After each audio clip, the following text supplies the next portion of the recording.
Today marks the final day of our sermon series over tables. It started out as like, we're going to do this for 4 weeks and then we'll do something else. And here we are 15 weeks later. It just kept developing more and more and more and more. So those of you who haven't been here the whole time, or if like you joined in the midst of it, we started talking about the table of the one, and that's like you and Jesus, right? The foundation for your discipleship, the foundation for your life with God, your one-on-one time with Jesus. And then that moved into the table on the few, and those are the people in your life that you do the one another's with. The pray for one another's, right? Like encourage one another. The people who you leave church and you go, what the heck was Mitch talking about today? I don't really understand what was going on. Like those people, the people that you can truly be vulnerable with and talk about like the struggles that you have in life, who can pray with you, who can encourage you. And then we moved into the many, and that's us, right? Like that's the church. And we talked about what Jesus said church is versus like what church isn't. And we determined that ultimately what has God called the church to be is the house of prayer. And then we find ourselves here in Kingdoms. And we talk about us now. We have been equipped on mission to be the hands and feet of Jesus. And so I'll tell you my answer for the darkness and light thing. First off, I grew up, like I had the TV on when I went to sleep, all through my adolescence. And then when I moved out of my parents' house and I lived by myself, it was like pitch black. Pitch black and no noise whatsoever. And I loved that for so long. And then Bree and I got married, and Bree insisted that we have to have a sound machine on. And for the first couple of years, it was like kind of annoying. And then afterwards, like now it's like, now when Bree leaves, like if she goes to stay at her mom's or if she's on vacation or something, and I'm in the house by myself, I'll turn off our like bathroom fan and I'll just lay there and I'm like, I can hear everything. Like I can hear squirrels outside plotting like what they're going to do the next day. You know, I'm like, maybe I get the whole like, I get it now. I get the whole sound machine thing. I kind of like it. My best friend and I went camping in Fredericksburg. Again, we're like in Enchanted Rock. We're like 20 minutes from the nearest town, and we're going to bed, and he's like, you don't mind if I play a little white noise, do you? I was like, are you kidding me? Like, we come camping to be out in the middle of nowhere, and he's got his phone. I'm like the whole point in coming camping is to like be away from all that stuff. But sure, whatever's going to help you sleep better, buddy. So I have this routine when I get up.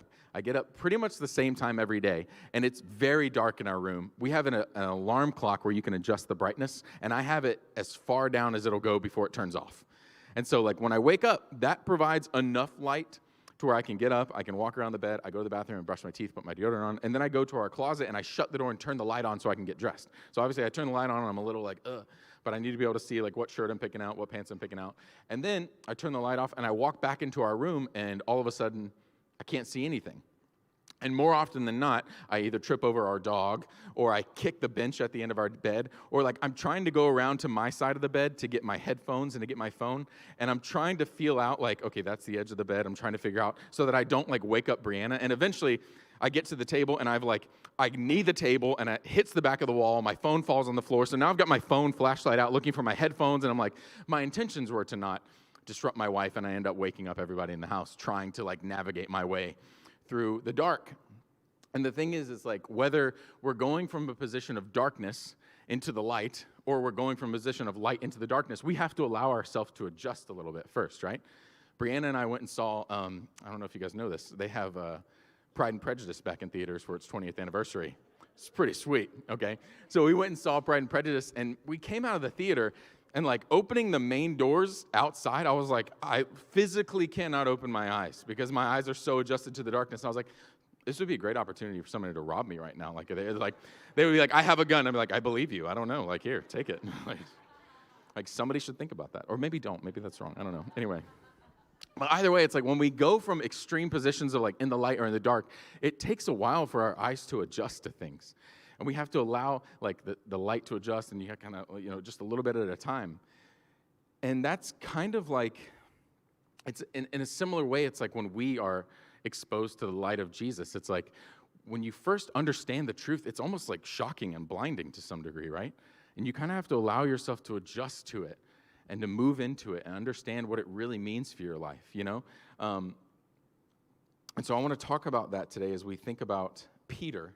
I think Peter's the perfect example. He gets so much hate in the Bible, but like he was the one who recognized Jesus as the Messiah, and he ended up being one of the foundational, you know, apostles that spread the gospel. So let's look today. We're going to focus and kind of meditate here for a while. John 21.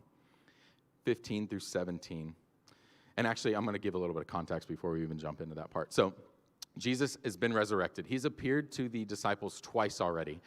And they're kind of not sure what's going on at this point. They're like, okay, so like Jesus was supposed to come and like establish his kingdom and overthrow the Roman government, but like then he was crucified and that didn't really match up with what I thought was going to happen. But then he's resurrected now and he's like shown himself to us and we're kind of like, okay, like what now?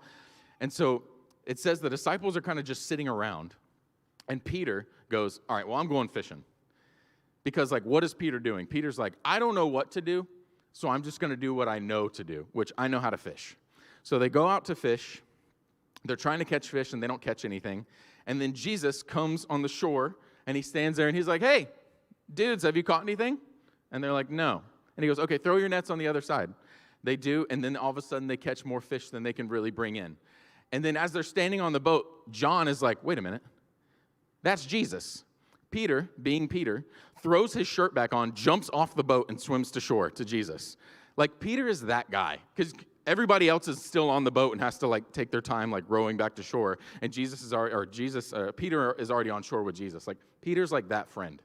You know, he's like, I'm going to run ahead and get everything done first. He's the one who's showing, like, look, Jesus, look at me. I'll swim to shore. These guys will wait on the boat. I can't wait to see you, Jesus. I'm just going to jump off and swim to you. Like, Peter's that guy. Peter has constantly made himself that guy to Jesus. He's like, let me show you how committed I am to you, Lord. Let me do all these things to you. Yet, he denies Christ 3 times before he's crucified, right? Like, Peter is that guy. He's a man of extremes. And so they get to the beach, and Jesus is cooking fish, you know, as you do for breakfast.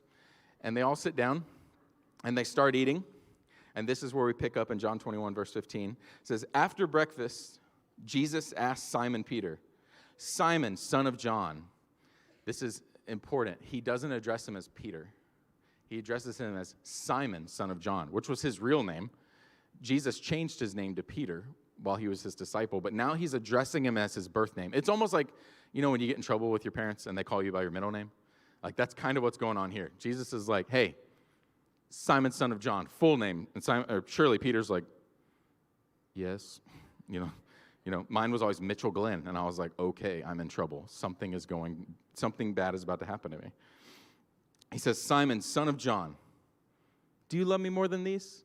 And what he's saying is, do you really love me more than these guys do? Because earlier in the Gospels, Peter claimed that he was the one who loved him more. And so Jesus is asking him, do you really? Do you love me more than these? And Peter replies, yes, Jesus, you know I love you. And he says, then feed my lambs. Jesus repeated the question, Simon, son of John, do you love me? Yes, Lord, Peter said, you know that I love you.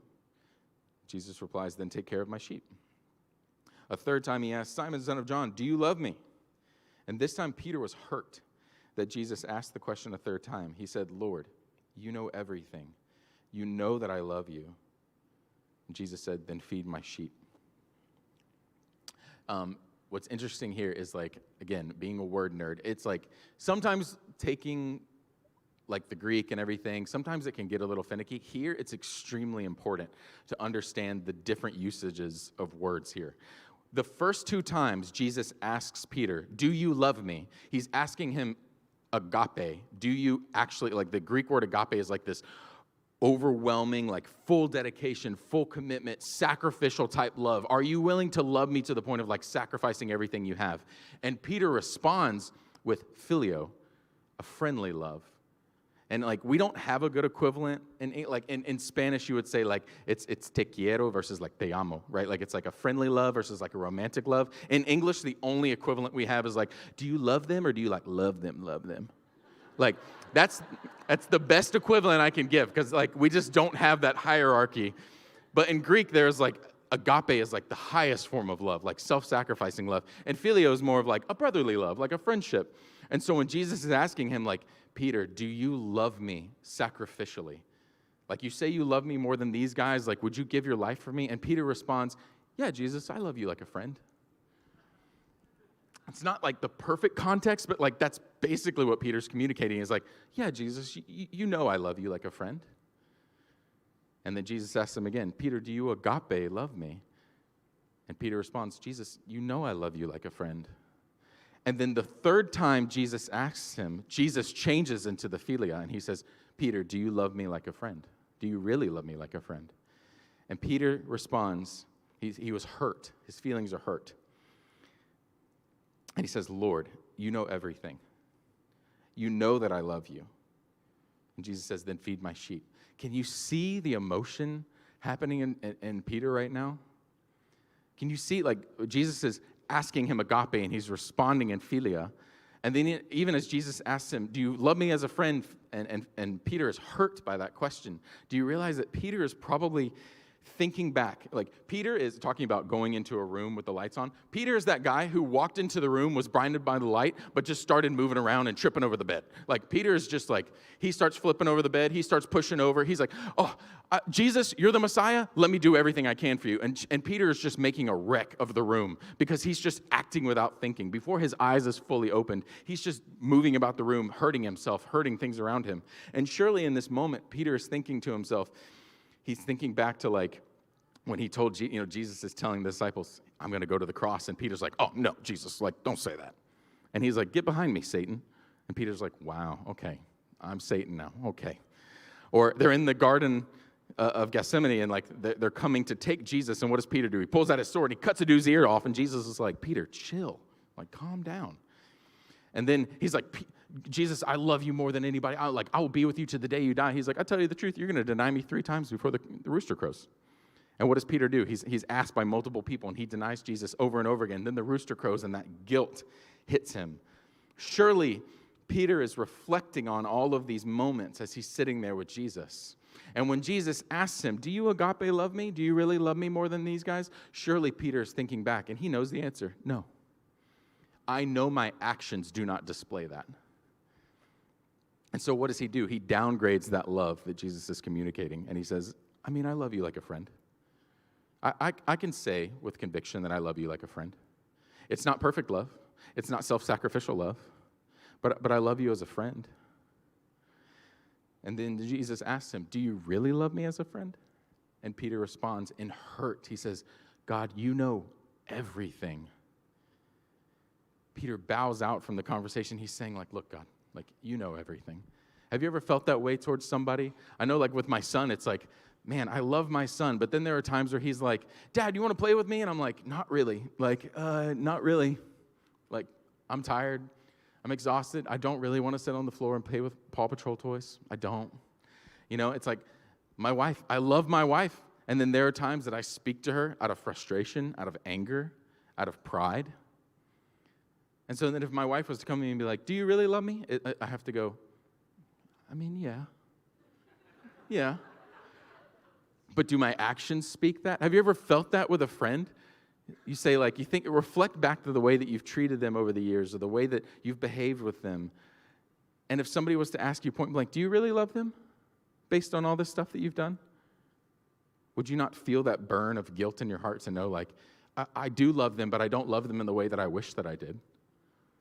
I do love them, but I know that I don't always allow my behavior to show that. As a matter of fact, I know that my behavior would oftentimes show that I don't love them. And if you use purely my behavior as evidence, maybe it wouldn't look like I love them as much as I say that I do.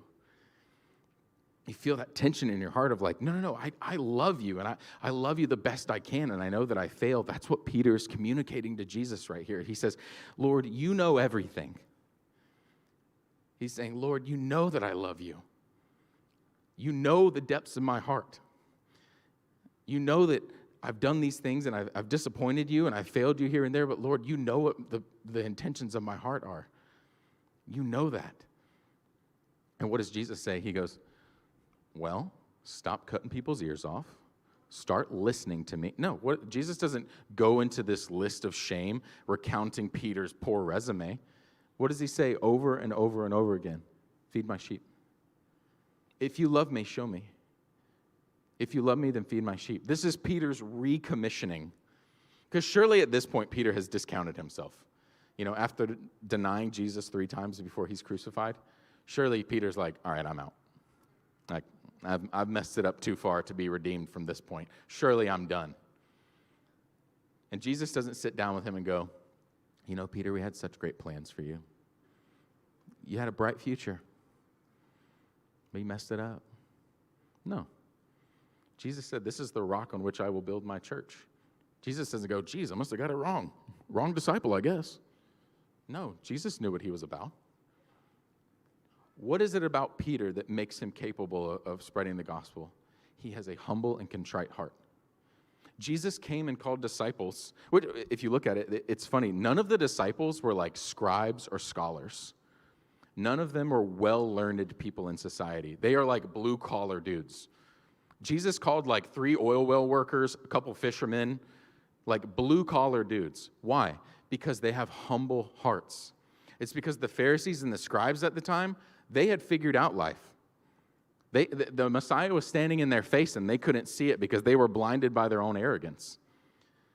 But the blue-collar boys, Peter, John, Matthew, they're desperate for Jesus.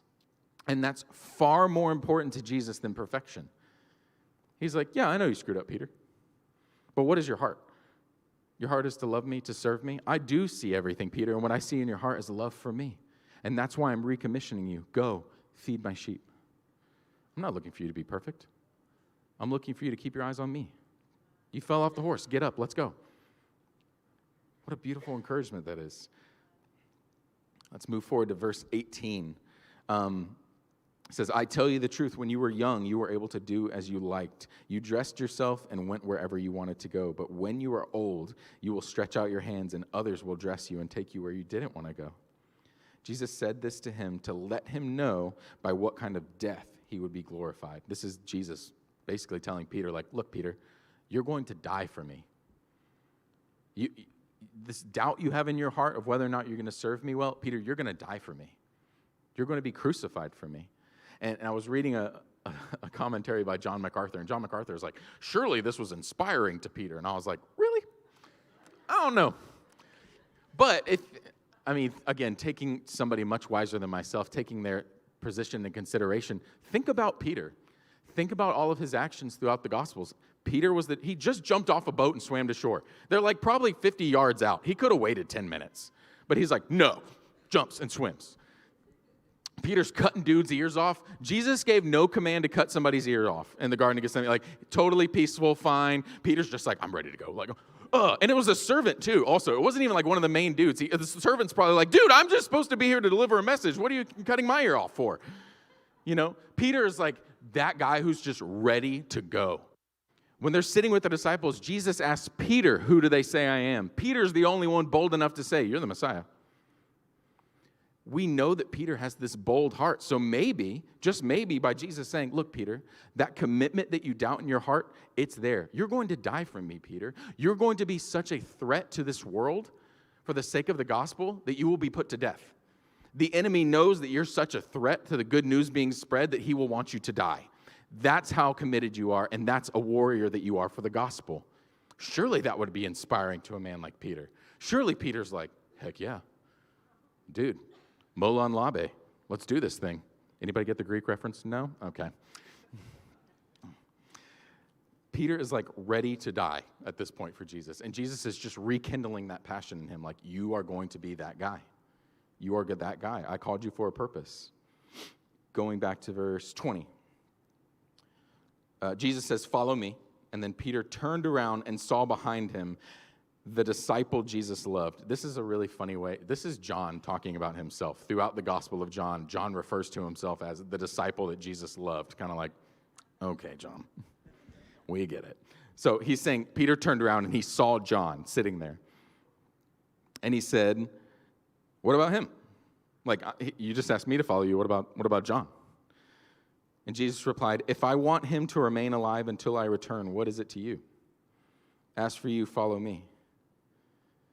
What Jesus is saying is like, hey, no. Again, it's like Peter's like rekindled this like passion for God, and he's like, all right, I'll follow you. And 2 steps later, he turns around and goes, yeah, but what about him? All of a sudden, he's lost focus again. Peter probably had ADHD. Probably. And he's going, what about John? Like, you asked me to follow you and go to death for you, but what about John? And Jesus is like, I'm not talking to John right now. I'm talking to you. I have a plan for you. And the plan that I have for you is not the plan I have for John. What is it to you? Do you know better than me, Peter? God has given each person in this room a unique gifting, ability, talent, life experience, including your traumas and your failures, that makes you uniquely able to minister to people around you. Uniquely able. They're just, you don't understand like the impact of culture. When Bree and I were trying to buy a house, we met this lady who was from Boston, and let me tell you, she rubbed me the wrong way. And it was over something super silly, but she made a comment, and I told Bree, like, yeah, this lady talked to me. Didn't faze Bree at all. It's just that northerner thing. You know, they just don't have manners, I guess. And as I was sitting there and I spoke with her, I was like, okay, she wasn't really being rude. It was just kind of like, it was a different impact of culture, right? And certain people are uniquely gifted to speak into other cultures and to other societies and other people brought up in different areas. Like, again, it's like I grew up with like guns out in the woods, riding four-wheelers and stuff, so I can uniquely relate to people like that. First time Bree shot a gun was when she was like 24 years old. And it was just the craziest thing to her, you know? This is kind of a side note, but when I was in Australia, me and my buddy Trey, he's from Ohio, I'm from Georgia, we were in the room with a guy from Australia. We're laying down in bed, and we hear a shotgun go off. And we're in the city. We hear a boom. Me and Trey don't flinch. We're just like, we're trying to go to sleep. The dude from Australia gets up and goes, "Did you guys hear that?" Me and Trey are like, "Yeah, it sounded like a shotgun." He's like, "Shotguns are illegal in Australia. You're not supposed, like, nobody's supposed to have a shotgun." And we're like, "Oh, yeah, I guess you're right. We should be concerned right now." Like, a crime is being committed somewhere, you know. But it was just in us. Like, we was like, yeah, shotgun goes off, whatever. Every house I've lived in my life, there's somebody who lives, you know, how many yards away shooting animals and stuff. So it's like, whatever, I don't care. But that's just a unique experience that I have. We all have different experiences and lives that we've lived that make you uniquely equipped to preach the gospel. But don't look at your neighbor and go, how come they have this opportunity and I don't? Why do they have that and I don't? Jesus is like, hey, you've got work to do. It's like when I was in school and kids would look over at other kids' work and they're like, well, look at what they're doing. I'm like, you've got stuff to do. Stop worrying about what they're doing. Their grade doesn't affect you. Let's focus on what you have to do. God has given us an assignment individually that he's called us to. Don't lose sight. Don't lose focus of your mission.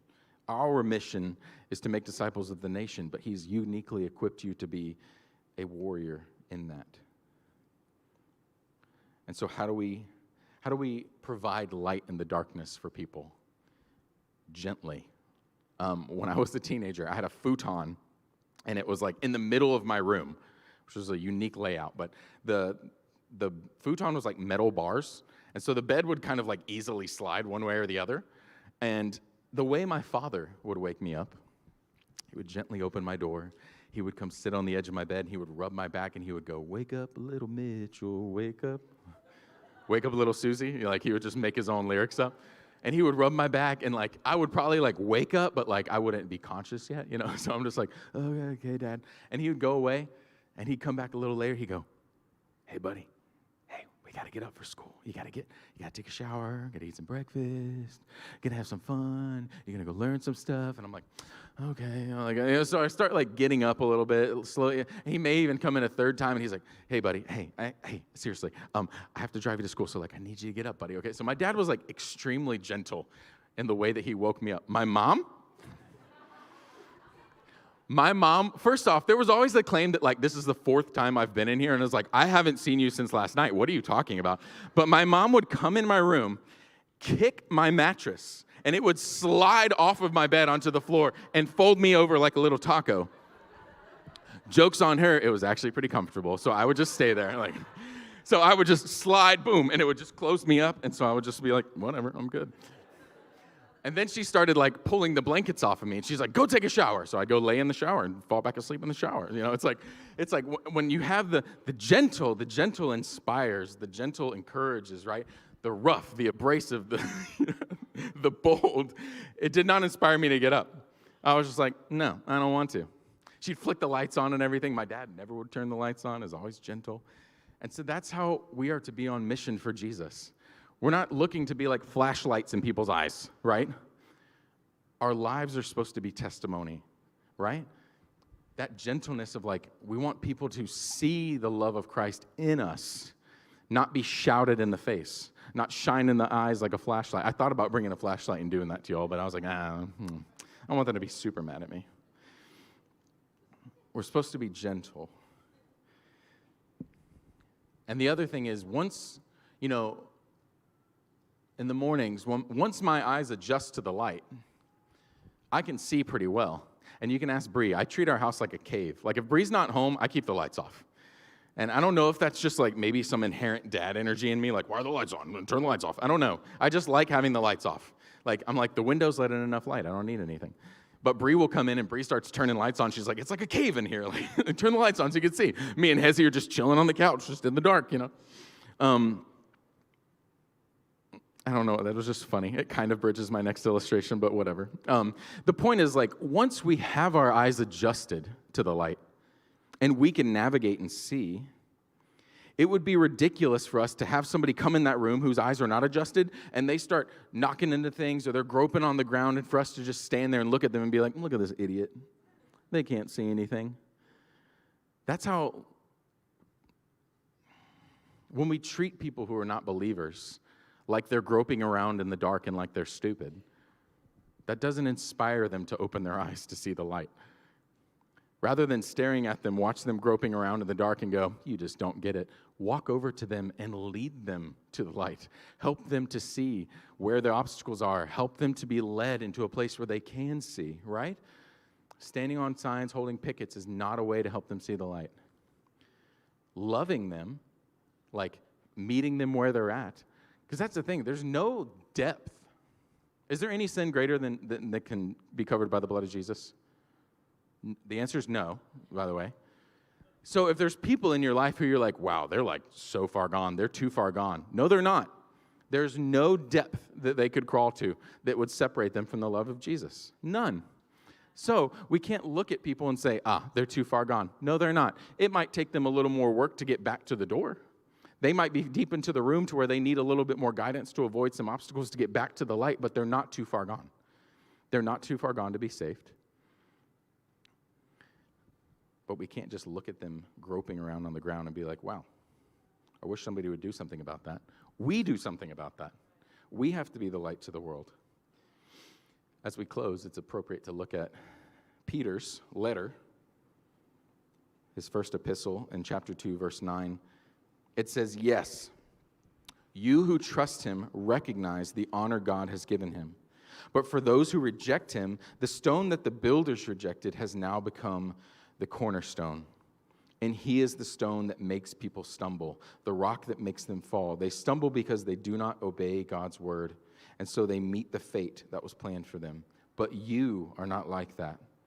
For you are a chosen people, you a royal priesthood, a holy nation, God's very own possession. As a result, you can show others the goodness of God, for he called you out of darkness and into his wonderful light. We are called to be a light unto the world, right? Not a flashlight in the eyes. We have to let our good deeds be visible.